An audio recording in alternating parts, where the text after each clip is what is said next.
네, 매주 금요일에는 양김시대로 함께하고 있습니다. 오늘도 어김없이 김종대 전 정의당 의원 그리고 김용남 전 개혁신당 정책위 의장 두 분 나오셨습니다. 어서 오십시오. 네, 안녕하세요. 네, 반갑습니다. 네.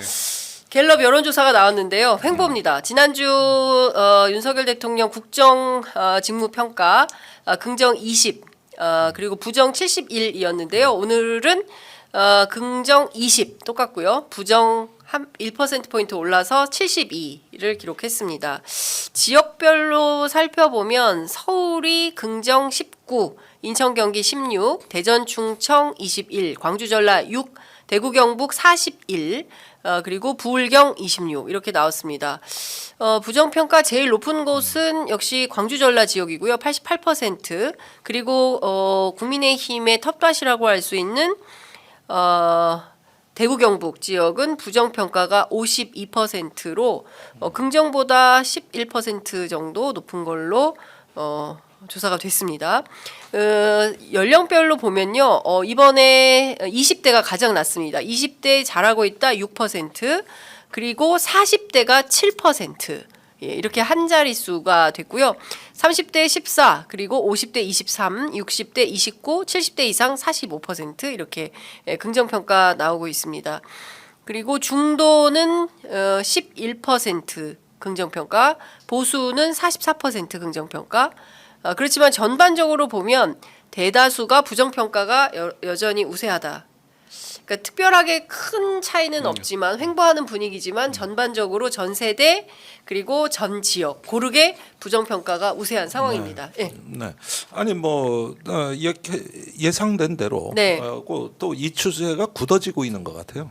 이제는 뭐 등락폭도 거의 그다지 심하지 않고 또 최악의 상황을 면하겠다고 해서 정부가 뭐 대통령 담화하고 뭐 민생 행보를 하고 이렇게 해가지고 간신히 이제 버티는 측면이 있고요. 그 다음에 이제 그 크게 보면은 이제 떠나간 민심은 돌아올 가능성이 없다고 네. 이대로 굳어진다는 느낌이 듭니다. 워낙 낮은 지지율이기 때문에 네.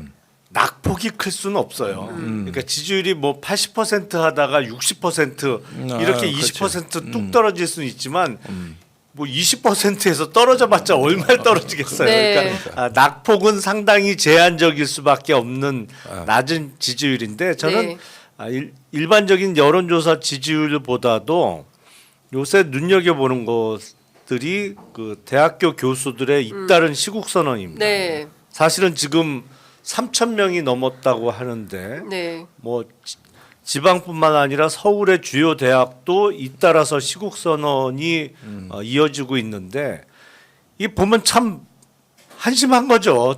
보고 있으면 정말 이래도 되나 싶고 뭐 화도 나고 네. 이제 그러다 보니까 교수님들이 시국 선언에 나서고 있는데 글쎄요 이제 이거를 지지율을 뭐 정상적인 범위 내로 예를 들어서 뭐 40% 내외에 그래도 비교적 양호한 지지율로 올릴 방법은 없어 보이고 왜냐하면 태도 자체가 변하지 않으니까 네. 태도가 오히려 더 공고화되는 느낌이에요. 뭐 얼마 전에 홍철호 정무수석의 그러니까요. 기자 무례 발언도 있었습니다. 물론 이제 며칠 후에 사과는 했습니다만 근본적인 인식 자체가 더 입장이 그 강화되고 있는 상태이기 때문에 그냥 이 상태로 갈 거고 결국엔 뭐 외부 변수죠. 네. 중요한 거는 어떤 일이 또 터지느냐 외부 변수에 따라서 전국 변화가 있을 수 있겠죠. 네. 하도 많이 터져 웬만한 거는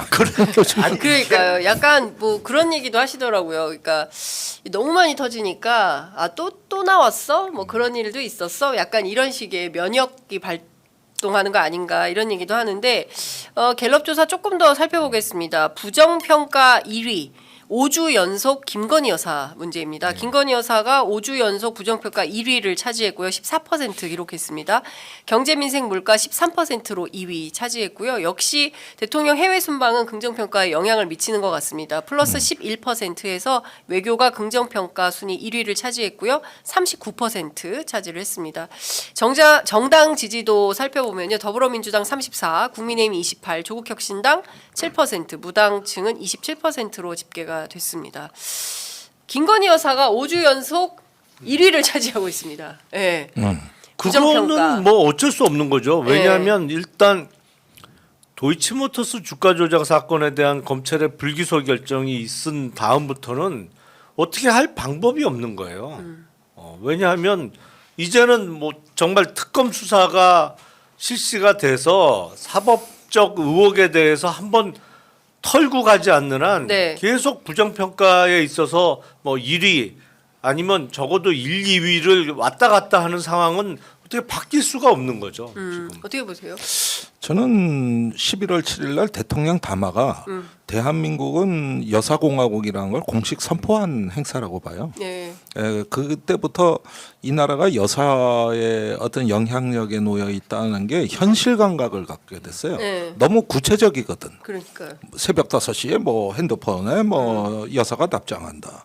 여사는 순진하게 순수한 마음에 국정에 조언을 한 것이다. 네. 뭐 그걸 계속 가지고 그때 문제를 삼으면 국어 사전을 새로 정비해야 된다. 해야 된다. 그러니까 네. 이게 이제 저기 뭐냐 그 저기 스스로 여사공화국을 그 선포한 격이 됐고 사람들 마음 속에는 아 이제 여사 문제는 블랙홀이고 도저히 빠져나올 수가 없구나 하는 느낌을 너무나 강렬하게 네. 그 저기 심어놓은 데다가 뒤에 이제 야당 대표에 대한 연이은 재판 기소들 보면서도 이제는 그냥 추상적인 정치인들이 얘기하는 검찰 공화국이 보다 구체적으로 우리나라는 오히려 정치가 검찰의 시녀가 된 듯한 모든 해결사는 수사권 기소권에서 나오는 뭐 이런 부분들에 대한 인식이 좀 강렬했다고 보여집니다. 네. 그러다 보니까 사람들 마음 속에는 이 수치상에 보여지지 않는 심리 변화는 있었다고 봐요. 네. 아 이제는 이게 빠져나올 수 없는 이 뭐 국정의 기조가 변화할 수 없는 뭔가 아주 구조적인 문제가 있구나. 네.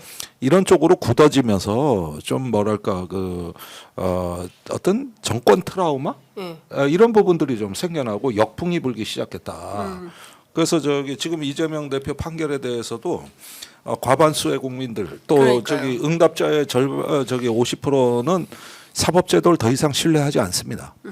여기에다가 박정훈 대령 재판까지도 만약에 판결이 저 실형이나 네. 중형이 선포된다고 하면은 계속되는 연이은 그 누적된 효과가 네. 이제 국가의 사법 권위 또 어떤 그 정권이 갖는 최소한의 공정과 어떤 객관성이라는 게 파괴되면서 저는 국가가 상당히 위태로워지죠. 어떻게 보면 어려운 지경에 처해질 수 있다. 중국에 보면 초기 간신들은 전부 법조인들이에요. 진나라 황제 밑에 조고라는 관신은 형벌 전문가였고 이런 식으로 딱딱하는 게 가장 해결사로서의 돋보이는 존재였는데 전부 나라 절단낸 간신들입니다. 그거. 내가 그런 간신들 많이 알아요. 그러니까 지금 보면은 저기 이재명 대표 그 저 법정에 이제 판결 받기 전부터 온 동네 플랜카드 내걸어 가지고 축제 분위기였거든요. 신지호 최고위원이 하늘이 내려준 기회라 그랬습니다. 이재명 대표의 판결에 대해서. 네. 그래서 자기들이 정치를 잘해서 그걸 가지고 국민들의 마음을 얻는 기회가 아니고 사법과 법원의 판결에 의해서 정리되는 게 하늘의 기회라고 얘기하는 저 축제 분위기가 이거 이제 다음 주 여론조사부터는 상당한 역풍으로 다가올 것이다. 네. 이런 느낌이 듭니다. 앞서 말씀 주신 대로 그 갤럽 조사에 따르면 공직선거법 위반 혐의로 이재명 대표 1심 선고에 대해서 정당한 판결이다 43, 부당한 정치 탄압이다 42. 이렇게 조사가 됐습니다. 정당한 판결은 국민의힘 지지층, 보수층 이런 데서 좀 앞서고 있고요. 부당한 정치 탄압은 더불어민주당 지지층, 성향상 진보층에서 지배적 공감대를 형성한 걸로 확인이 됐고 중도층에서는 양론이 비슷하고 무당층에서는 살짝 정당한 판결 쪽으로 기울었다라는 게 갤럽 조사 분석입니다. 어쨌든 팽팽합니다. 의견은 팽팽하고 다음 주에 있을 위중교사 네. 예, 이 재판 결과가 어떻게 나오는지 뭐 드라마틱하게 무죄로 반전 뭐 이런 얘기도 나오는데 법률가이신 김용남 의원께서는 어떻게 전망하세요? 저는 무죄 가능성은 조금 대단히 어렵다? 낮게 보고 예. 있습니다. 예, 네. 그렇구나. 사실은 위증교사 사건에 있어서 직접 이야기를 하는 녹취 파일만큼 확실한 증거는 없거든요. 더 이상의 뭐 확실한 증거가 있기는 어렵죠. 물론 이제 녹취 파일의 발언 내용에 대한 해석은 지금 뭐 이재명 대표 측은 매우 달리하고 있습니다만 네. 법원에서 그거를 과연 받아들여 줄지 그거는 조금 의문이에요. 그렇군요. 아니 그런데 네. 이 부분은 우리가 좀 여론을 다층적으로 볼 필요가 있어요. 네. 예를 들어서 우리나라가 핵무기 가져야 돼 그러면 국민들의 60~70%는 찬성이에요. 전 세계에서 제일 높습니다. 핵에 대해서. 네. 그런데 질문을 바꿔가지고 그 국제 제재나 경제적 불이익 등을 무릅쓰고 핵을 가져야 돼 이렇게 질문을 바꿔보면 또 60~70%가 반대예요. 같은 사물에 맞아요. 이게 문항 다른 설계가 측면- 어떻게 되느냐에 따라서. 예, 그러면은 예를 들어서 이번 판결을 떼놓고서 물으면은 이런 결과가 나올 수 있습니다. 그러나 두 건의 판결 사이에 중간에 법학 기소가 들어갔어요. 그리고 이제 판결에 또 유죄가 나와요. 그러면서 이제 층층이 이제 이런 어떤 거 판결이 누적이 되고 그 외에도 박정원 대령 판결이 있고 여사에 대해서는 계속 면죄부가 되고 특검이 이제 무산이 되고 이런 걸로 봤을 때 지금 우리나라의 법 집행이 공정하고 민주주의가 유지되고 있는가라는 질문에 대해서는 또 전혀 다른 답변이 나올 수도 있는 겁니다. 네. 결국은 같은 현상이지만 다른 수치를 봐야 되는 거거든요. 그러니까 한 건 한 건을 우리가 지금 볼 때냐 또 이런 것들을 합쳐서 그 두드러지는 사회 현상을 포착해내고 거기서 교훈을 이끌어낼 거냐. 이건 지금부터 이 정치평론가들이나 여론조사 업체들이 네. 정말 설계를 잘 하셔야 되는 거죠. 예. 네. 아니 그러니까 여론조사는 뭐 그런 경향이 있습니다만 네. 어쨌든 이거는 이제 현실로 다가오고 있단 말이죠. 그러니까 예를 들어서 다음 주 월요일 날 선고가 예정돼 있는 위증교사 사건을 담당하고 있는 재판부가 며칠 전에 이루어진 법화 유용 기소를 위증교사 사건 판결에 반영할 거냐? 그건 거의 가능성이 제로거든요. 네. 재판부는 자기가 맡은 사건만 보는 거예요. 네. 저도 그 법화 유용에 대한 뒤늦은 기소는 이거는 법률적으로도 문제가 있고 이른바 전략적으로 봐도 바보짓이라고 생각해요. 저는 네. 바보짓이에요, 그냥. 네. 그 왜 한 거예요, 그 기소를? 몰라요. 머리가 나쁘니까 했겠죠. 그런데 네. 앞으로 전개될 상황은 어쨌든 구체적으로 일어나는 사실을 전제로 예측을 해야 되는데 여론조사에 미치는 상황과는 별개로 이거는 정말로 사법 리스크가 현실화되는 단계잖아요. 네. 그러니까 그거는 별개로 좀 판단해야 되지 않나 그런 생각이 알겠습니다. 듭니다. 그 어쨌든 뭐 그 재판 결과는 저희가 지켜보면서 판결이 나오는 대로 여러분들께 이제 보도를 해드리도록 하고요. 녹음 파일이 또 나왔어요. 어제 민주당에서 5건을 폭로했는데 앞서 노영희 변호사 왔다 가셨는데 어제 스픽스에서도 또 다른 녹음 파일이 나왔는데 제가 그 자리에 있었어요. 네, 현장에 계셨다고. 예. 근데 검찰, 선관위, 경찰 이거 다 내가 한 거다 해서 뭐 빠져날 구멍이 없다. 이게 무슨 얘기입니까? 그런데 그 맥락을 잘 봐야 되는데 네. 물론 다분히 좀 허세와 과장이 있죠. 그걸 우리가 부인해서는 안 됩니다. 그러니까 명태균 씨가 검찰총장도 창원지검장 그 내가 고른 거고 경찰청장 선관위원장 검찰총장이 김영선 의원을 찾아와서 충성하겠습니다라고 맹세를 했다. 이런 건 다분히 과장이에요. 네. 아무리 뭐 세상이 맹세. 지금 뭐 시정 잡배들이 판치는 세상이라 그래도 국회의원한테 와서 그러진 않아요. 그런데 이게 왜 맥락이 중요하냐면은 이거예요. 그런 강혜경 씨 전화에서 무슨 결론이 내려지냐면 항상 그런 말을 한 끝에는 강혜경 내가 선관위 검찰에 다 손을 써놨으니 가서 네가 다 했다고 그냥 진술해. 우리가 다 봐줄 테니까 이 얘기를 하고 싶어서 앞에 그 얘기를 장황하게 그러니까 네가 한 거야. 덮어쓰고 감옥 가 이거잖아요. 그렇지. 그런데 강혜경 말이 씨한테는 명태균 씨만 그런 게 아니라 김영선 의원이 전화해서 또 똑같은 얘기를 하는 거예요. 선관위원장한테 누굴 통해 가지고 얘기 잘 해놨으니까 네. 마음 놓고 네. 가서 세비 반띵한 거 네. 그거는 너하고 나하고 개인적으로 주고받은 뭐 관계고 내가 내 돈 저기 꺼주고 빌려주고 하는 우리 저 개인 간의 관계라고 이렇게 진술하면 돼. 그러면은 무죄가 될 거야 뭐 이런 거예요? 그거예요. 그러니까 이거를 저기 강혜경 씨한테 양쪽에서 협공을 한 거야. 명태균 씨하고 김영선 의원이. 예. 그래서 위증을 교사했다 뭐 이런 거예요. 예. 그리고 실제로 강혜경 씨가 그렇게 진술을 해요. 아, 실제로. 검찰에 가서. 예. 그랬는데 그 저기 창원지검장이 바뀐 게 작년 9월입니다. 그리고 저기 사건이 검찰에 고발돼서 수사가 착수된 게 작년 11월. 올 5월에 5월에 바뀌었는데. 아니 9월에도 바뀌었다고. 네. 그러니까 그 지금 그 정유미 지검장 이전. 그러니까 창원지검을 여러분들이 보면은 예. 약간 좀 이상한 게 예. 임기 1년을 넘긴 사람이 맞아요. 거의 없어. 이 정부 들어서 아. 인사를 이상하게 해서 그래요. 사실은 그 인사를 거의 뭐 7, 8개월 만에 또 한 적이 있는데 예. 그게 아마 작년, 금년 5월 이렇게 그렇게 된 얼마 안 거예요. 돼서 예. 했던 그래서 그 인사 텀일 거예요. 12월인가까지 하고 나가요. 그리고 또 공백이 한 4개월 있다 정유미 지검장이 옵니다. 네. 그렇게 보면은 이제 그 전임자 때인데 그때 저기 그 실제로 이런 어떤 그 명태균 김영선의 얘기를 네. 강혜경 씨가 받아들일 만해요. 검찰에 갔더니 검사도 없는 수사과에다 이걸 맡기고. 그 김성훈 지검장 말씀하시는 예, 그렇습니다. 건가요? 예, 9월 7일부터 올해 5월 15일까지 정유미 아. 지검장 오기 직전에. 예. 맞아요. 예, 그때 예. 9월부터 해서 예. 요 11월이 와서 이제 그 사람 때라고. 그리고 그러면 김성훈 5월까지 지검장한테 하고 다 얘기를 해놨다는 거예요, 명태균 씨가. 예. 5월까지 하고 또 공백으로 있다가 지금 정유미 지검장이 온 거예요. 네. 그러니까 이때 창원지검에서 하는 걸 보니까 실제 만만디거든.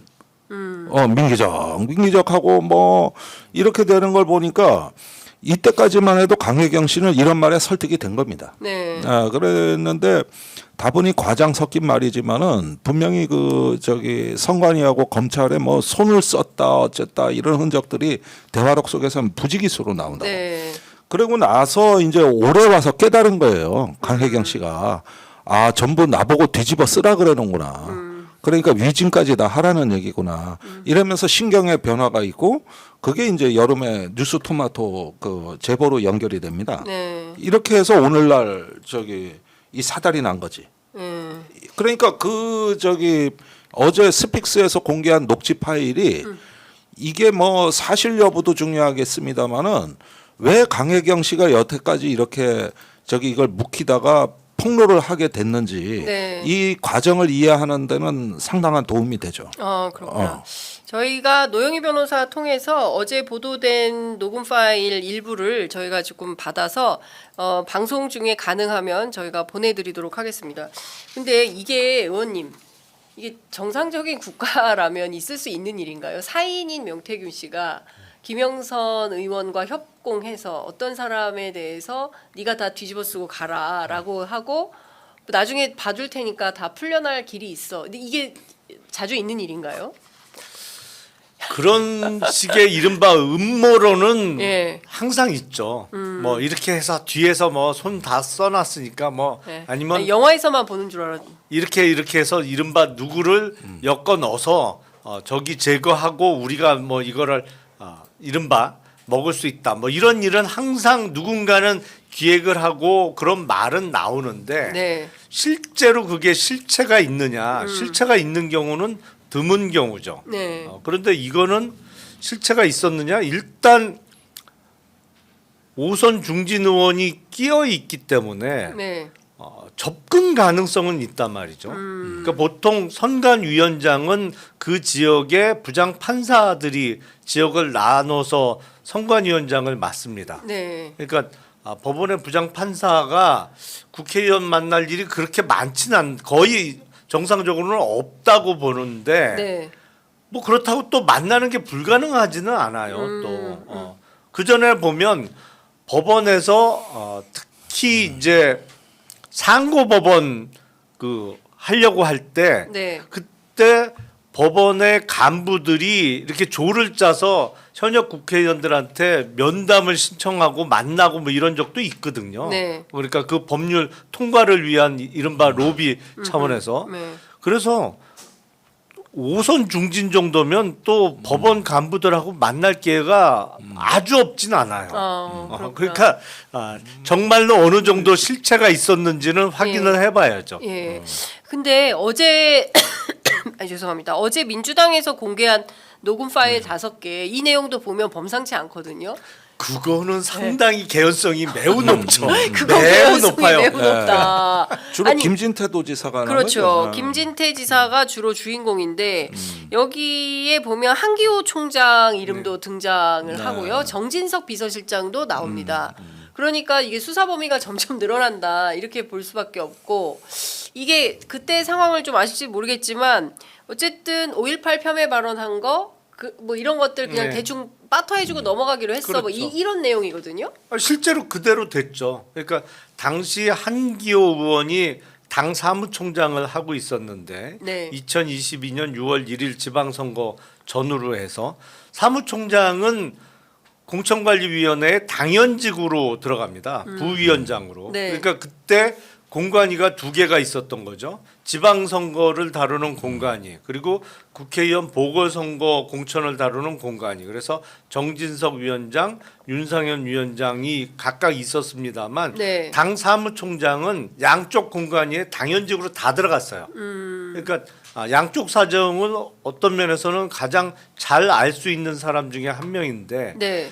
그 명태균 씨 녹취 파일에 가면 그런 거 있잖아요. 김진태 당시 도지사 후보가 컷오프 이제 당하게 생긴 걸 알고 이제 SOS를 쳤는데 대부분 전화를 안 받거나 받아도 알았어 하고 이제 시큰둥하게 무성의하게 끊는데 당시 한기호 사무총장이 야 이거는 대통령이 풀어야 돼. 그러니까요. 달리 방법 없어. 뭐 예. 그러다 보니까 소문 듣고 찾아간 거죠. 그러니까요. 대통령한테 그 이른바 이야기를 전달해서 이거를 결심을 번복할 수 있는 영향력을 가진 사람이 누구냐.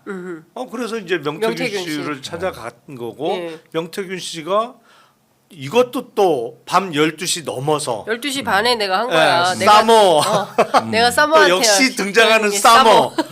그래서 2022년 4월 14일 날 당시 황 전 앵커로 단수 공천 발표가 난단 말이에요. 황상무. 네. 황상무 전 앵커로 예. 단수 공천이 발표가 나면 사실은 그거로 끝난 거예요. 그렇지. 그쵸. 그렇잖아요. 네. 공천 발표가 났는데. 맞아요.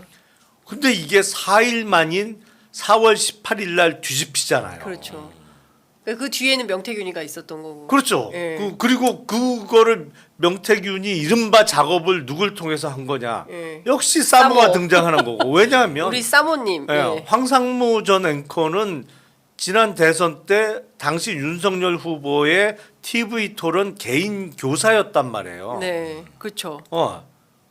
그러다 보니까 이제 단수 공천 발표까지 이미 나버렸는데 역시 여기서 확인되는 것은 훨씬 세다. 사모의 힘이 세다.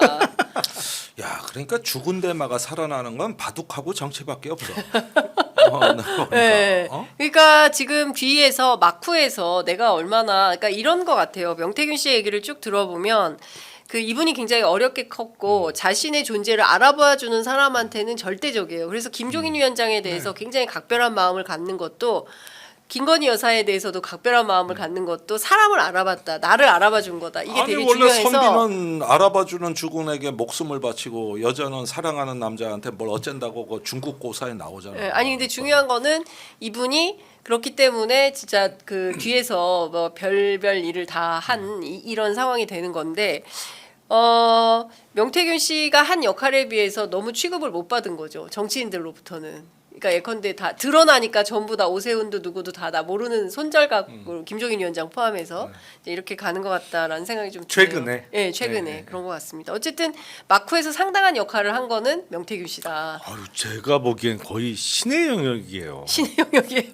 아니 그렇잖아요. 그게 이미 당에서 공천 발표를 공식적으로 했어. 했어요. 근데 그 공천의 배우는 윤석열 대통령이야. 왜냐하면 거의 뭐 낙점을 준 건데 세상에 이걸 어떻게 뒤집어요? 아니, 근데- 정상적으로는 불가능하지 뒤집는 게 아예. 아니 근데 이 정도면 검찰이 수사를 세게 해야 되는 거 아닌가요? 수사 의지가 있다는 얘기도 들리더라고요. 그러니까 물론 현직 대통령에 대해서는 불소추 특권이 있어서 어느 정도의 제약은 있습니다만 네. 대통령의 배우자는 그런 특권은 없잖아요. 그러니까 그렇죠. 제가 보기엔 이번에 기소가 이루어지면 베스트였겠습니다만 베스트겠지만 일단 상황이 바뀐 다음에 할 수 있도록 흔적을 많이 남겨놓는 거. 수사 기록성에 많이. 덕지덕지 그냥 흔적을 많이 남겨놓는 것도 의미가 있어 보여요. 그런데 지금 그냥 뭐 저는 뭐 법에 과문하지만 다 따져 보면 드러난 게 공천 개입 있죠. 그 다음에 지금 그 공천 개입이 거의 선거 개입하고 연관이 돼 있는 거죠. 거기다가 여론 조작 문제가 있는 거죠. 뭐 그 정치자금법 위반 문제가 있는 거죠. 뿐만 아니라 지금 관저 의혹 있죠. 네. 뭐 김건희 여사 문제는 다 차치한다 하더라도 지금 드러나는 거가 너무 많아서 수사를 했어도 한 12번은 더 했어야 됐던 것 같고 이 문제에 대해서는 적극적으로 사실관계를 밝히는 노력을 해야 그래야 국민적 여론도 모이고 뭐 이렇게 갈 수 있는 것 같은데 검찰 수사가 꽉 막혀 있으니까 이게 뭐 언론에서는 그렇게 얘기를 하는데 이거 공신력이 있는 거야? 이런 의구심들이 국민들 사이에 있는 거 아닐까요? 사실 그런 면에서 김진태 도지사보다는 오세훈 시장 쪽이 네. 조금 더 우리가 수사의 개연성을 높이 볼 수 있는 거 아니냐. 왜냐하면은 여기는 지금 말씀하신 게 다 들어가 있거든요. 크게 보면 세 가지입니다. 첫 번째는 뭐 질질 짜며 울고불고 했다. 이거는 뭐냐면은 그 당시에 김종인 비대위원장하고 줄을 대려고 했을 때 네. 상황을 묘사한 것 같아요. 네. 두 번째는 20차례 가까이 오세훈 시장 여론을 조사를 했고 그 중에 유리한 문항을 설계했다. 명태균 씨가 직접 했다. 이게 강혜경 씨 얘기예요. 네. 예. 세 번째는 금품 수수입니다. 그런데 그것이 액수나 방식이 마음에 안 들어서 그렇지 제3자가 준 거는 맞아요. 그러면 이건 또 정치자금 문제가 걸려 있거든요. 네. 그리고 제일 중요한 건데 사실관계를 다투는 명태균, 강혜경 씨 말이 다 일치합니다. 그렇죠. 김소연 변호사 말까지 거의 완벽하게 일치하거든요. 네. 심지어는 오세훈 시장 본인의 해명도 여기에 맞서는 반박이 없어요. 그러니까 이건 진실의 운동장이 한쪽으로 확연하게 기운. 오세훈 건. 예. 네. 그 굉장히 어떻게 보면 완성도도 높고 또 이 실체가 드러나는 속도도 빨라요. 네. 그러면 나중에 그 다음에 이제 김진태, 조은희 의원 뭐 이런 쪽으로 이제 확산되는 순서가 남아 네. 있다 이겁니다. 예. 그러니까 제가 보기에는 김진태 의원 건이 폭탄이 될지 오세훈 시장 건이 폭탄이 될지 몰라도 저는 오세훈 시장 건이 개연성이 높다고 봐요. 그런데 여기서 이제 우리가 보면은 이게 다 연결돼 있어가지고 하나가 터지면 나머지도 다 터지는 구조야 지금. 네. 또 공교롭게도 연쇄 폭발이야 예, 이게. 예. 무슨 핵분열 일어나는 거 마냥 예. 다 연결된 사건이라고. 그러면은 이제 민주당 입장에서도 이제 어려운 공성전, 이 어떻게든 김건희 여사를 무너뜨리는 이 어려운 싸움을 할 게 아니라 주변 지역으로 시선을 돌릴 필요도 있어요.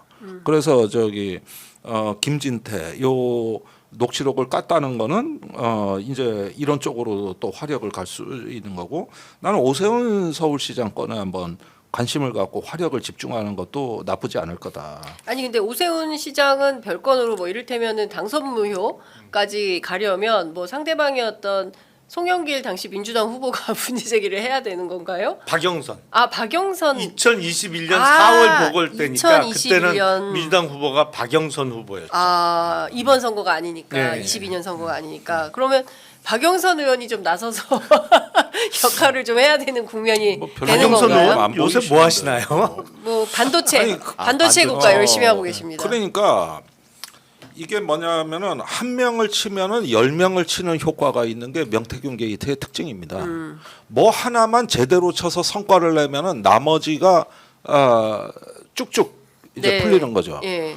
그래서 손자병법에도 하나를 쳐서 열을 친다는 표현이 있거든요. 그런 다 연결된 구조고 또 공교롭게도 이준석 의원도 이런 부분에 기여하고 있습니다 지금. 아니, 근데 그러니까 이제, 대부분 맞아 떨어지는. 그러니까 이게 다 맞아요. 그러니까 막 무슨 도미노처럼 이게 쫙 퍼지는 이런 효과가 있는 건데 중요한 건 이제 대통령의 범죄 사실이 어느 정도나 지금 나온 것만 보더라도 굉장히 많은데 이거는 그냥 언론 보도고 뭐 녹음 파일로 확인되는 거지 실제로 수사 과정을 통해서 이게 공증된 문서로 확인이 돼서 이런 잘못이 있어서 법률적 처벌이 필요하다. 여기까지 진도를 나가야 국민들이 이거는 아니지 않냐 해서 뭐 촛불을 들든 뭘 들든 해서 거리로 나와서 실제로 이 뭐 좀 바뀌는 효과가 있지 않겠습니까? 시기의 문제죠. 시기. 결국엔 예. 시기의 문제고 예. 지난 박근혜 정부 때 촛불이 본격적으로 불타오르게 된 거는 최순실을 기소하면서 그 공소장에 박근혜 대통령이 공범으로 기재가 된단 말이에요. 네. 그러면서 이제 확 불이 붙었던 것인데 네. 글쎄 이번에 그런 거를 기대할 수 있을지는 잘 모르겠습니다만 다만 시기의 문제고 사법 리스크라는 차원에서 보면 이재명 대표는 지금 현실화가 네. 되고 있죠. 예. 하지만 잠재적 사법 리스크라는 차원에서는 지금 여권 쪽에 그 뿌려져 있는 지뢰밭이 훨씬 넓고 커요. 여기는 사법 리스크가 현실화되면 한 사람이 아니야. 다 죽는 거예요. 다 죽어. 그리고 사법 리스크. 예, 다 제가 보기엔 이거는 그냥 타이머가 어떻게 설정돼 있느냐의 문제지 언젠간 터져요. 언젠간 아니, 터진다. 그 언젠가가 언젠가냐면은 전부 다 전략이 혼자는 못 죽겠다예요. 그건 우선 명태균의 핵심 전략이자 갖고 있는 파일은 협상용입니다. 근데 이준석도 똑같아요.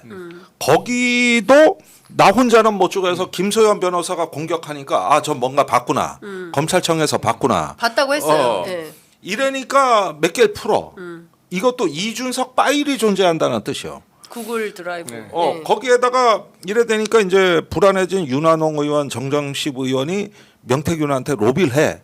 그래가지고 아니 갖고 있는 파일에서 딴 것도 좀 까지. 네. 이 이야기도 이면을 해석해 보면은 명태균 씨가 존재한다고 인정한 적 없는 그 파일이 존재한다고 믿는 행태예요. 그러니까 이런 로비가 되는 거예요. 그러니까 여기서 강혜경 씨도 마찬가지로 내가 왜 혼자 사기죄를 뒤집었어? 혼자 이렇게는 못 죽지. 해다가 또 이제 뉴스토마토에 제보를 하고 이러다가 다 죽는 판이 된 거구나. 스픽스에 다 죽는. 그러니까 무슨 얘기냐 하면은 한 명이 그냥 죽으면은 다 네. 끌어안고 죽는 네. 집단 농계 사건을 저기 외장 한 명을 끌어안고 난강에 빠지는 게 아니라 외장 10명은 끌어안고 빠진다 이런 거예요. 네. 그러니까 전부 다 보면은 구조가 이래요. 그리고 저기 지금까지 그 혜택을 봐서 잘 나가시는 분들 있어요. 뭐 도지사 2명, 시장 1명, 뭐 국회의원 1명, 또 뭐 포항시장도 나오고 지금 뭐 저 평택시장도 나오고 별의별 게 다 나와. 근데 대부분 혜택을 봐서 어떤 자리에 간 분들만 침묵을 지켜. 대부분 그래요 지금.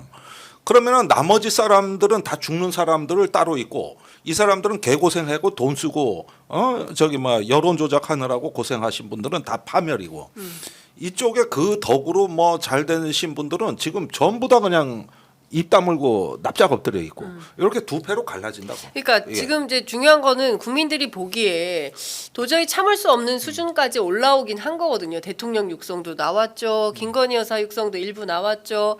그리고 이준석 대표 계속 폭로하고 있죠. 그리고 이게 진짜 말씀하신 대로 타이머가 몇 시에 맞춰져 있는지 며칠 날 맞춰져 있는지 모르겠지만 폭발하게 되어 있다. 근데 한 사실 명이 죽으면 다 터트리는 이런 식의 이제 그 여파가 그게 그 순간이라는 거 아닙니까? 그런데 이것 역시도 검찰 수사에 달려 있는 거 아니냐는 거죠. 검찰이나 공수처가 움직여야 사건의 일단이 좀 나올 수 있는 거 아닌가? 왜냐하면은 뭐 법률적으로 위배가 아니면 절대 움직이실 분들이 아니어가지고 그러니까 이 정부 하에서의 검찰이 그 예. 역할을 하느냐, 그렇습니다. 아니면 특검이 하느냐, 아니면 임기가 끝난 다음에 검찰이 하느냐. 예. 결국에 뭐 다 선택지는 그 세 개인데 제가 보기엔 1번 이 정부 임기 내에 검찰이 움직인다. 글쎄 뭐 어느 정도 기대할 수 있을지 모르겠어요. 네. 저의 기대치는 그냥 흔적이라도 많이 남겨놔라. 네. 나중에 수사 기록 꺼내서 들여다보면 바로 좀 할 수 있게 예. 흔적을 많이 남겨놓으면 예. 뭐 예를 들어서 가능성은 2번, 3번이 높다고 저는 봐요. 2번, 3번. 특검이 되면 특검에서 할 거고 아니면 이 정부 임기 끝난 다음에 뭐 임기가 언제 끝날지 모르겠습니다만 하여튼 이 정부가 바뀐 다음에 검찰 뭐 2번, 3번의 가능성이 보다 높겠죠. 그런데 특검만 하더라도 사실은 28일 되게 기대를 많이 하지 않았습니까? 재의결 국면에서 이번에는 통과 가능성이 높다라고 이제 뭐 민주당 원내 지도부는 그렇게 판단을 했는데 이재명 대표 재판 결과가 나오면서 그 분위기가 확 뒤바뀌고 있고 28일 날 사실상 특검 통과 가능성은 어렵다 이렇게들 보는 거 아니겠습니까? 그러니까 이재명 대표의 판결도 있었고 또 하나는 국민의힘 당원 게시판 사건도 있었죠. 작용을 예. 좀 하는 것 같고 예. 그래서 아니 그러니까 국민의힘 현역 의원들도 대부분 비슷해요. 이게 넘어갈 것 같다 싶으면 저쪽으로 얼른 옮겨 타는 거고 안 넘어가겠는데 계속 네. 가겠는데 적어도 당분간은 계속 가겠는데 그러면 안 안 옮겨 넘어- 타는 거고 그러니까요. 그러니까 지금 분위기는 뭐 한 2개 정도의 사건으로 인해서 당분간 그냥 쭉 가겠는데 그러니까 대통령 이런 권력이 계속 유지가 예. 되겠는데 이런 예. 판단을 하는 거잖아요. 그런 판단을 하는 사람들이 많은 거죠. 저 의원님 오시면 꼭 그것 좀 여쭤보고 싶었어요. 당원 게시판 한동훈 대표를 어떻게 하겠다는 겁니까? 친윤이 계속 같이 가는 겁니까? 아니면 여기서 뭐지 무슨 사건이지? 그 김옥균 프로젝트처럼 밀어내는 겁니까? 가능성은 2개죠. 네.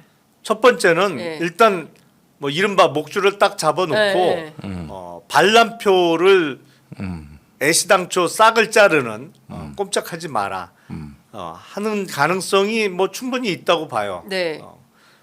그리고 만약에 예를 들어서 28일 날 또 부결 폐기가 돼. 그러고 나면 다른 선택지도 가능하다고 봐요. 요거를 원포인트로 이렇게 솎아내는. 근데 28일 전에 솎아낼 것 같지는 않아요. 적어도. 그러니까 28일 전은 아닐 것 같다. 예, 그걸 계속 목줄을 쥐고. 잡고 가든지 아니면 적당한 시기를 봐서 아유 뭐 안 그래도 마음에 안 드는데 네. 요거로 솎아내보자. 네, 이렇게 가든지. 그러니까 친윤의 의도는 네. 이거다. 의원님은 어떻게 보세요? 저도 뭐 합리적인 해석을 말씀하셨다고 봅니다. 그런데 이제 그 한동훈이라는 그 위치 자체가 계속 소멸의 길로 가는 거거든요. 네. 전반적으로 보면 결과가 어떻게 됐든지 간에 이제 쇄신욕은 다 없어졌어요. 뭐 윤한 갈등이란 말도 요즘 언론에 전혀 안 나옵니다. 그러면은 대표가 왜 존재하는 거고 보수 혁신은 어떻게 되는 거고 뭐 그리고 여전히 한동훈 대표는 2조 심판론으로 회귀한 것 같습니다. 총선 때 실패한 전략이에요.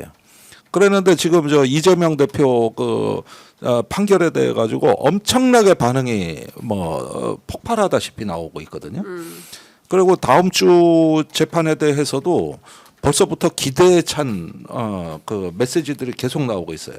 뭐 법정 구속 얘기가 나오고 있고 이러다 보니까 결국은 또 총선 때 그 2조 심판론으로 회귀하는 거고 결국 영락 없는 검사다 이렇게 자꾸 이미지가 네. 그때 이미지로 되돌아가면서 상대적으로 쇄신이나 이 어떤 그 변화의 이미지 대안으로서의 이미지는 소멸돼 가고 있는 거거든요. 이게 본인한테 좋은 건가 하는 거예요. 사실은 지금까지 당대표 출마할 때부터 지금까지 표를 모아왔던 게 이런 모습 보이려고 표를 얻어온 건 아니거든요. 그런 면에서 보면은 주변에서 이제 뭐 당협위원장들이나 그 한동훈 대표를 지지했던 사람들 같은 경우는 입지가 굉장히 지금 축소돼 있는 거 아니냐.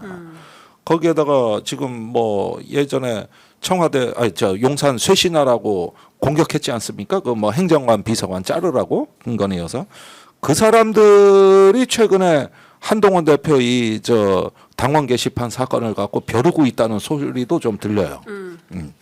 그러면은 어떻게 보면은 지금 역공을 당해가지고 움츠러든 데다가 가장 치명적인 거는 한 대표 스스로가 이러지도 저러지도 못하고 낑낑대는 모습을 계속 지속하고 있다는 것이죠. 네. 아니 김영기고 아니면 아니고 정말 잘못한 게 있으면 털고 가야지. 또 가족의 문제는 우리 정치인 중에서 자유로운 사람 거의 없어요. 요즘이 뭐 옛날 같은 가부장 시대도 아니고 그래서 나도 안 되는 영역이 있다 이렇게 솔직하게 인정하고 가야 되는데 대통령도 절대 안 되는데요. 안 그분은 좀 특별하신 분이잖아. 특별하신 거기는 분. 관계가 좀 특별해. 정도가 조선 네. 제1의 거시기 사랑꾼? 사랑꾼 아니요. 네. 그러니까 그게 지금 대통령을 블랙홀로 빨아들이는 건데 네. 한동훈도 똑같구나. 이게 말이 됩니까? 이게 그러니까 저도 왜 이렇게 시간을 오래 끄는지 사실은 어떻게 보면 빨리 털고 갈 수 있는 문제를 갖고 이렇게 열흘이 넘도록 끌고 가는 것 자체가 이게 이른바 능력치를 다시 한번 의심하게 만드는 것 같아요. 네. 저 정도 위기 대처 능력이 저렇게 없어? 뭐 이런 생각을 안 할 수가 없어요. 네. 근데 이제 한동훈 대표 어제 얘기 중에 저는 재밌었던 포인트가 위법이 있다면 철저하게 수사가 되고 진실이 드러날 것이다. 그러니까 그게 뭔 소리예요? 언어의 쓰임이 뭐냐면 수사가 된다라는 표현 잘 안 써요. 수사를 해서 엄벌을 해야 된다. 이제 이게 한동훈 대표의 주된 워딩인데 오늘 뭐 보수 언론들도 그 문제를 이제 사설로 많이 짚었던데 한동훈 대표 본인 성정대로 처리하시라. 원래 막 즉각적으로 고발을 많이 하잖아요. 그렇죠. 예, 근데 이 사건에 대해서는 뭐 이재명 대표 재판 핑계대고 뭐 이러면서 그냥 뭐 자꾸 그건 너무 이상한 논리였거든요. 예. 이건 진짜 추한 모습으로 드러나 버렸어요. 아, 아니 그런데 한동훈 대표가 꿈꿨던 그 정치가 네. 본인은 무결점 무오류에다가 나는 사과를 안 해도 되는 정치를 꿈꿨던 거 아닌가. 나는 사과할 일이 없는 정치인. 아. 너무 떳떳하고 똑똑하고 정당하고 음. 이런 어떤 그 저기 심정으로 자기 정치를 꿈꿨던 거 아닌가 하는 생각이 들어요. 근데 세상 일이란 게 그렇습니까? 어디서 뜻밖의 그 변수가 나타나고 자기한테 불리한 의제가 나타날 수도 있다는 이런 생각을 평소에 못하는 그 매우 어떤 자기 편향적인 심성이 있지 않는 이상 네. 이 건에 대해 가지고 이렇게 무슨 똥매랑 강아지 맹키로 낑낑대기만 하고 있고 완전히 무력해 보이는 그리고 언어가 엉키고 도망가는 모습이 비춰지는 거예요. 아니 이게. 진짜 실제로 뛰는 건 뭐예요, 진짜? 막 뛰어갔잖아요 국회 본청에서 이거는 기자들하고 추격전을 했어요. 이거는 굉장히 치명적인 거예요. 네. 이거는 네. 그다음에 그 뭐 기자회견 뭐가 할 시간이 없어도 배려하는 말이 내가 다음 일정이 어디 있어서 뭐 이것도 아니요. 그냥 막 가는데 얼마나 빨리 너무 또 일찍 도망가가지고 차 문을 안 열어놓은 거예요. 그러니까 그 카니발이더라고. 네. 그러면 저쪽에서 오면은 저 시간 늦었다 그러면 비서가 나와 차 문 열어놓고 네. 이렇게 바로 탐대는데 또 안 열려서 기다려. 그러니까 이게 부자연스러움이 그대로 보여지는 게 뭐냐면은 다급하고 쫓기고 이럴 때 전혀 이런 판에는 섞이고 싶지 않고 내가 저기 주도권을 가진 것만 하고 싶은 건데 이런 편향성이 두드러진다 이거예요 이게. 네. 그러니까 뭐 다, 아니 이번 댓글 그 당원 게시판 관련해서는 가능성은 3개 정도 존재하는 것 같아요. 첫 번째는 정말 해킹 당한 경우. 네. 두 번째는 가족이 한 경우, 뭐 가족 한두 명이 그 가족 명의의 아이디를 활용했거나 뭐 세 번째는 이른바 댓글팀이 한 경우. 네. 세 경우 외에는 뭐 다른 경우의 수는 없죠. 존재하지 않을 것 같고. 네. 근데 첫 번째 정말 해킹 당한 경우. 그랬으면 여태 가만히 있었겠어요? 아유, 바로 즉각적으로 수사 벌써 요청했죠. 고소하고 했지. 예, 예. 이건 아닌 것 같아요. 예. 그럼 두 번째 가족이 한 경우. 네. 그런데 보면 뭐 못할 소리 한 건 아니에요. 글의 내용이. 근데 막 또 너무 비난이라고. 예. 아니 대통령을- 비단 받을 만 하니까 한 거지. 어? 예. 아니 그러면 예. 법률적으로는 뭐 제가 보기엔 명예훼손은 일단 안 되는 것 같고 그 가족 명의의 그 네. 글 중에 아이디, 예. 그러면 아니 뭐 다만 여당 대표의 가족이 이런 행위를 한 거에 대해서는 유감이다 아니면 네. 죄송합니다 뭐 부적절했습니다 뭐 앞으로 제발 방지 조치를 하겠습니다 하고 사과하고 넘어가면 되는 거예요. 네. 그게 뭐 그렇게 죽을 죄는 절대 아니잖아요. 잘못하고 있으니까 잘못한다고 얘기한 건데 대통령 부부가. 네. 근데 이것도 좀 이상해. 그걸 왜 이렇게 오래 그러니까요. 끊었지? 네. 그러면 세 번째 가능성 댓글팀. 댓글팀. 네. 그러면 그건 이해가 가. 세 번째라면. 세 번째 댓글팀의 가능성이 남는데 제일 높다. 만약에 이게 정말 순수한 팬클럽에서 한 거다. 다만 그것도 가족들이 자기 아이디 비번 내지는 협조가 있어야 가능한 거죠. 그렇죠. 요건 비난 가능성이 보다 높을 수는 있어요. 근데 그게 정말 순수한 팬클럽의 활동이다. 그러니까 어떤 급여나 경제적 대가가 그 없는 그러면 그냥 비난 가능성 정도지 이게 위법이나 수사의 단계까지는 아닐 가능성이 높거든요. 네. 근데 만약에 정말 이 고용된 내지는 경제적 지원 하에 이루어진 댓글팀의 작업이었다고 하면 요거는 좀 난감할 것 같아요. 그래서 생체 드루킹이란 말이 나온 거죠. 인간 드루킹. 그게 인간 예, 드루킹. 예, 예. 그러면 정말 세 번째인가요? 그러니까 세 번째 시나리오면 저렇게 낑낑대는 게 이해가 좀 간다 이거예요.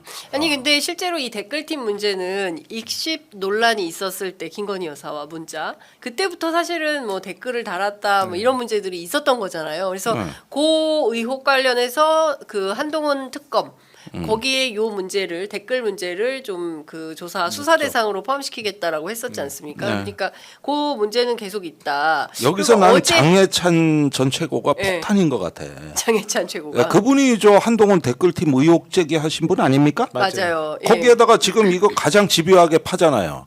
난 거기에 무슨 뜻이 있어 보인다 이거예요. 예. 연결이 되잖아. 근데 그러니까. 방송 나와서 하는 얘기는 자꾸 두 번째 가능성을 언급하던데 그러니까 가족이 직접 또 몸통은 진은정 변호사다 부인 뭐 이런 얘기를 언론에 그러니까요. 나와서 막 하고 있죠. 연막인가? 모르겠어요. 아니 그러니까 자기가 얘기한 댓글팀은 한쪽에 쟁여져 있는 건 맞잖아요. 네. 그거를 털었을 리가 없거든요. 그러면 가족이 했다 그래도 가족이 있고 외곽 세력이 있고 코치하거나 어떤 그 정치적 운명 공동체도 있을 수 있는 거 아닙니까? 네. 난 그게 시나리오가 장현찬 머릿속에 다 있는 것 같아. 여러 가지 경우의 수를 보는 것 같더라고. 근데 누군 그렇게 얘기하더라고요. 장해찬 최고는 그 팀에 있었는데 댓글 막 하고 이런 건 아니고 나는 스피커로서의 역할을 한 거다. 그 얘기를 해서 좀 구분해서 봐줘야 된다. 뭐 아니, 이런 그리고 얘기도 방송 격이 나오면 다르다. 김소연 변호사나 장혜찬이나 말 다 곱게 해요. 네. 밖에서 저기 오히려 좀 막말하고 시끄러워 그러지. 김소연 변호사 착하기만 하더만. 아니 근데 어제 저 라디오 MBC 라디오 할 때 장성철 소장이 친한 개축을 확인했더니 실제로 댓글 달고 뭐 이런 거 한 사람은 임모 씨라는 사람인 걸로 파악을 하고 있다라는 얘기를 했어요. 근데 경찰 조사의 내용이라고 하는데 그게 출처가 약간 불분명해요. 아 그렇습니까? 네. 예. 그래서 어디서 들었냐, 누구한테 들었냐 해서 아마 누구를 언급한 것 같은데 네. 국힘의 모 인물을 언급한 것 같은데 네. 그게 또 아니라는 거예요. 그러니까 아니래요? 약간 출처가 제가 보기엔 불분명해요. 불분명해요. 아 그럼 사실이 아닌 거예요? 네. 아니, 모르겠어요. 확인이 안 돼요. 확인이 안 된다. 알겠습니다. 그 지금 이제 중요한 포인트가 두 가지인 것 같아요. 하나는 김건희 여사와 관련된 특검, 그리고 또 하나는 최혜병 관련된 특검. 근데 이 특검의 벽을 넘기는 좀 아직 어렵고, 그래서 늦어도 28일에 국회의장 주도로 그 최혜병 사건에 대해서 국정조사 국정조사. 얘기가 나오고 있습니다. 예. 만약에 국정조사를 하는데 야당만 동의해서 하는 국조가 되면 잘 될 수 있을까요? 어떻게 아니, 보면 일단 그렇게라도 해야 된다고 봐요. 일단, 이거는 네. 너무 무거워가지고 지금 작년 7월에 일어난 사건입니다. 네. 근데 지금 한 두 달만 더 있으면 3년째예요. 3년째. 이건 국민에 대한 예의가 아니다. 그런 면에서는 지금 뭐 우원식 의장이 국정조사 얘기한 것도 진즉됐었어야 될 사안이거든요. 그리고 이 최혜병 건에 대해서 특검을 찬성했던 한동훈 대표인데 국정조사까지도 거부한다? 아니 이렇게 되면은 오히려 민주당은 더 좋아요. 아니 특검까지 찬성해놓고 그래 국조도 못하게 한다? 이게 말이 됩니까? 이런 식으로 해서 한 번은 정치권이 화를 내줘야 되는 거고 또 국조가 갖는 장점이 있지 않습니까? 그게 국민들이 직접 판단할 기회를 풍부하게 제공하거든요. 네. 청문회니까. 그래서 재판이나 이런 것들은 우리한테 멀리 떨어진 법의 영역에서 벌어지지만은 그래도 국조가 역시 또 국민들에게는 생각하고 들여다볼 수 있는 기회를 많이 주기 때문에 이건 서둘러서 해야지. 근데 야당이 주도권을 잡고 야당만의 국조를 추진하면 네. 결국에는 여당이 들어올 수밖에 없다고 아니, 저는 그래요. 생각해요. 예, 예. 그러니까 왜냐하면 야당 이른바 그 독상을 차려주는. 차려주는 꼴밖에 안 되기 때문에 지난번에 입법청문회가 그렇죠. 그랬잖아요. 할 수 없이 들어와요. 예. 국조는 그러면 같이 할 수밖에 없다. 네, 네.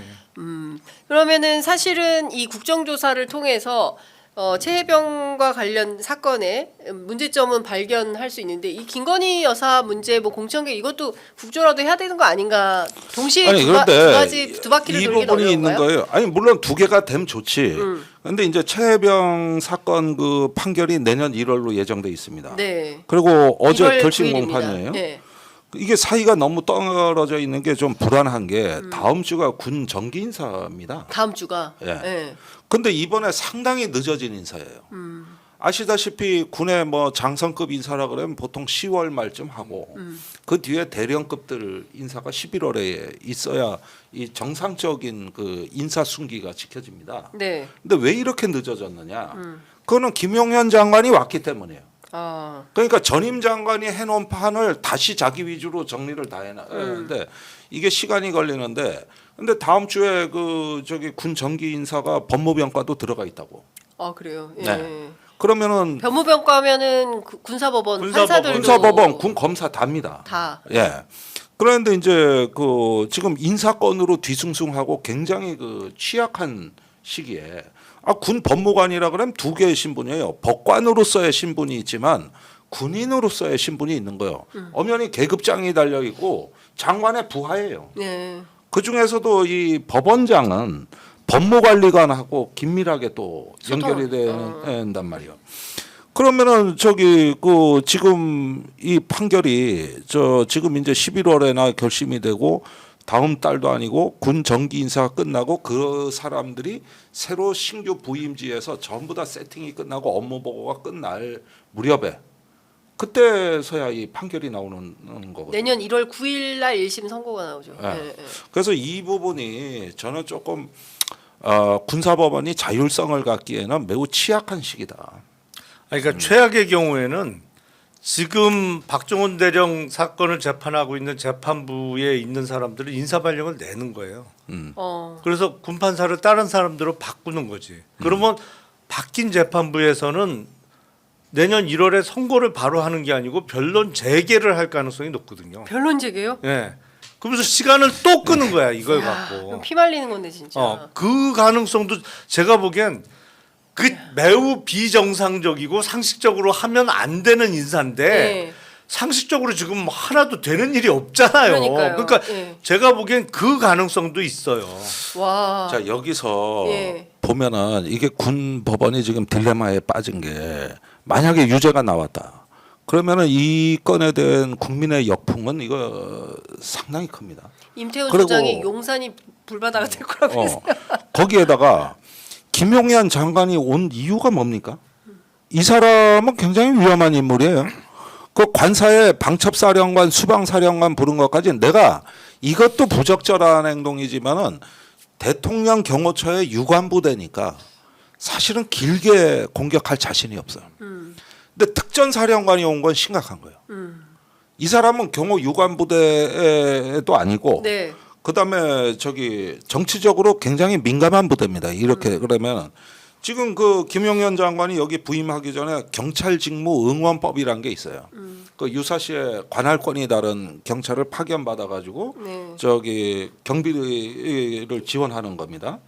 그런데 지금 그거를 갖다가 시행령을 보고 뭐 했다는 게 우리가 그게 지금 계엄령 검토한 걸로 알려져 있는 건데 네.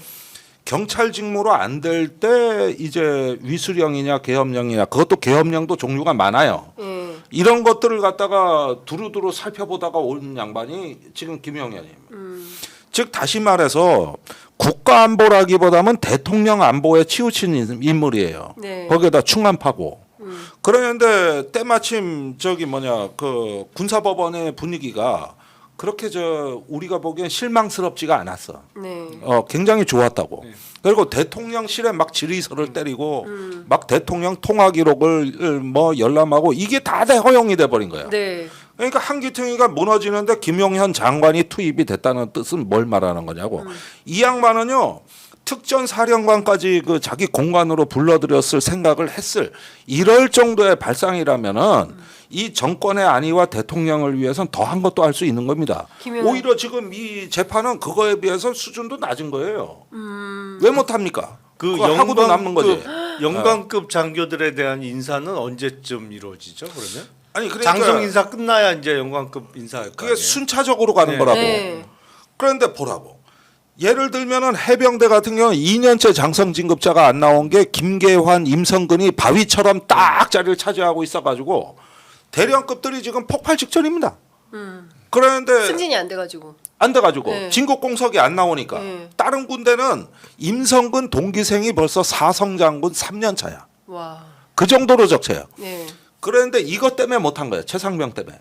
그랬는데 지난 7월에 저 김계환 사령관이 대령단 회의를 했어요. 여기서 뭐라 그랬냐면 조금만 참아라. 내가 사령관 전역 지원서를 진즉 냈는데 불허한다. 불허? 10월까지만 참아라. 이랬거든. 그 얘기 뭐냐면 그때 가면 우리 다 빠져줄 테니까 니들 장성진급 공석 해라. 나오고 네. 하라는 얘기였어요. 네. 지금 11월 말입니다. 그러면 왜 이게 늦어졌겠냐고. 왜? 우리는 정치적 의도를 의심할 수 없어요. 그 사이에 김용현 장관이 온 거예요. 그러면서 늦춘 거라고. 자기 판을 짠 거지. 전임자 신원식 장관의 판이었잖아 이게. 네. 그거 자기 판을 짠 거예요. 그러다 김용현 보니까 장관의 늦어진 판은. 거고. 그러다 그 사이에 결심 공판이 있었던 겁니다 이게. 그러니까 그러면 내년 1월 9일로 그 선고기를 늦춘 거는 다 이런 거에 유죄 순차적으로 가능성이 높다고 봐야 되는 아니 그러니까 거예요? 인사 이동 가능성을 좀 염두에 둔 거 아닌가? 보통 뭐 복잡하고 어려운 사건은 선고기를 통상 2주가 아닌 4주 후나 뭐 6주로 잡기도 해요. 아, 그러니까 예. 이 사건이 복잡하다는 차원에서 1월 9일이 아주 이례적으로 선고기를 왕창 늦춘 거는 아니라고 볼 수가 있는데 문제는 지금 말씀하신 대로 중간에 군 인사가 있으면 이 재판부의 재판장이 영관급 장교잖아요. 그러니까 장성 인사 끝나고 곧 이어서 연쇄적으로 이루어지는 영관급 장교 인사에서 만약에 재판장이나 아니면 배석 판사 누구라도 한 명을 바꿔버리면 특히 재판장을 바꿔버리면 새로운 재판장이 못한단 말이죠. 선고를 그날. 네. 그럼 변론 제기한다고. 변론 제기한 이후에 군 검찰에서 이런저런 추가적인 증거 신청을 해서 그게 받아들여지면 또 이게 선고가 언제 날지 쫙 미뤄지는 거예요. 근데 그 정도로 비상식적인 일이 충분히 가능해요. 제가 보기에 지금은 가능해. 지금은 가능하다. 그리고 비상식적인 일. 법무는 또 장군 인사도 있으니까 법원장도 있고 네. 법무감도 이제 육군엔 장성이 나오고 네. 있고 이 병과장들이거든요. 네. 그래서 여기부터 장악이 들어가는 게 되면은 그러니까 이게 판사가 다 그 다음이라도 그렇죠. 예. 그래서 이게 굉장히 미묘한 시기라는 거고 이게 군사법원은 딜레마에 빠진 거예요. 그러면은 위에서 비율을 맞춰주려고 유죄 판결하면은 이제 군사법원 폐지론이 등장할 겁니다. 원래 하려고 했던 겁니다. 사실은 저기 임병장 윤일병이 사망, 그다음에 이해람 중사 사망 때 국민의 70~80%가 군사법원 없애라는 건데 절반만 한 거예요. 그러니까 고등법원을 없앴어요. 그러니까 민간법원으로 보냈다고. 네. 그 다음에 사망 사건을 민간 경찰이 하도록 그때 다 바뀐 거예요. 그랬는데 이제 여기서도 문제 해결이 안 되면은 당연히 군사법원 폐지론이 나오죠. 그리고 국민의 지지를 압도적으로 받고 있습니다. 제가 어제 그 재판 방청했는데요. 네. 다 박정훈 대령을 응원하는 시민들이었어요. 그러겠죠. 앉을 자리가 없어가지고 그 법정 안에 땅바닥에 다들 앉으셔가지고 그리고 그 검찰이 구형 내렸을 때 한 시민은 막 벌떡 일어나가지고 막 그 무죄라고 박정훈 대령은 무죄다 이렇게 외치고 뭐 재판이 어마어마했습니다. 그러니까 제가 보기에는 그런 시민들의 열기가 재판부를 어떻게 할지 모르겠지만 이분들은 떠나고 새로운 재판부가 왔을 때 어떤 상황이 펼쳐질지 하여간 더 대비해야 엄중하고 돼요. 엄혹한 상황이 될 이거 수도 있겠다. 대비해야 됩니다. 대비해야 네. 된다는 말씀 주셨어요. 예. 공치사 같습니다만 제가 19대 국회에 있을 때 네. 그때는 이제 고등군사법원이 국방부에 있고 있을 때 이제 그 군사법원 숫자가 지금보다 훨씬 많았죠. 사단급마다 다 있을 있었지. 때니까. 그래서 군사법원 폐지 법안으로 그 활동을 오, 했는데 네네. 어우, 그때는 대단하시네. 이제 제가 여당 의원이었잖아요. 아, 예. 그거 쉽지 그쵸. 않았을 텐데. 예, 그러네, 진짜. 오. 욕 바가지로 먹었어요 그때. 욕 바가지로 먹고 그때 박근혜 정부 때 청와대에서 쟤 왜 저래 막 이래갖고 아유, 그때 쉽지 않았어요. 예. 근데 어쨌든 지금은 설령 그렇다 하더라도 분위기를 그렇게 잡는다 하더라도 저는 광화문에 시민들이 모이기 시작하고 좀 정세를 다르게 해석할 수 있는 요소들을 만들어내면 좀 변화는 있지 않을까. 국민 눈치 안 보고 정치 가능합니까? 예? 지금은 근데 너무 안 눈치 안 보는 너무 안 것 보긴 같아서 하죠. 이제 너무 안 보긴 하죠. 하긴 예, 합니다만 예. 결국엔 그 유한한 권력이 어떻게 이겨요? 그렇습니다. 예. 조금 늦게 실현돼서 그렇지 언젠간 정의는 실현돼요. 네. 시기의 문제지. 시기의 문제다. 정의는 반드시 실현된다. 말씀 주셨습니다. 하여간 또 내일 또 촛불 집회가 있다고 하니까요. 내일은 뭐 정당보다는 평범한 시민들이 자유롭게 참여할 수 있는 이런 공간이 열린다고 하니까 여러분들 많이 참여하시면 좋을 것 같고요. 저희 취재 편의점도 현장을 지키겠습니다. 예, 만나면 반갑게 인사해 주시고요. 여러분들 목소리 가감없이 전달하는 그런 매체가 되도록 더욱 노력하겠습니다. 아이고, 오늘 응원합니다. 네, 고맙습니다. 의원님도 나오세요. 나오시기 바랍니다. 예, 정치인들이 좀 앞면에 쓰세요. 예. 알겠습니다. 자, 두 분 말씀 여기까지 듣겠습니다. 고맙습니다. 감사합니다. 네, 감사합니다.